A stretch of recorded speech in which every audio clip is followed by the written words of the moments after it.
कौमी असम्बली में official secret act 1923 में तरमीम का बिल मंजूर कर लिया गया है और इस मुतालिक आपको बताएं कि सीक्रेट एक्ट के तहत मुकदमात खुसूसी अदालतों में सुनने की तरमीम मंजूर कर ली गई है। तरमीमी बिल का मतन ये है कि सीक्रेट एक्ट के तहत मुकदमात की तहकीकात के लिए GIT तश्कील दी जाएगी। इस पर हम बात करते हैं डॉन न्यूज़ के रिपोर्टर इरफान सदोज़ई से। इरफान, अहम खदोखाल क्या है इस बिल के?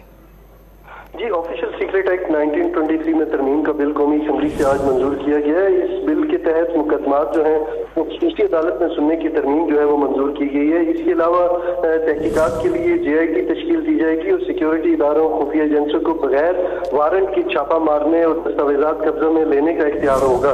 इसके अलावा मुल्क दुश्मन सरगर्मियों में मुलव्वस जो कोई भी शख्स है उससे मालूमात रखने पर भी सीक्रेट एक्ट के तहत कार्रवाई होगी। इसके अलावा तरमीमी बिल के जरिए सीक्रेट एक्ट में असला इंटेलिजेंस एजेंसी की तारीफ भी बदल दी गई है।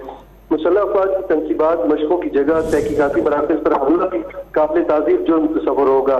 तरमीमी बिल के जरिए ऑफिशियल सीक्रेट एक्ट की शिकों की खिलाफ वर्जी पर सजाएं भी बढ़ा दी गई हैं। इसके अलावा 3 साल की कैद कर दी गई है, 10 लाख का जुर्माना है और अगर दोनों चीजें भी हो सकती हैं एक वक्त में।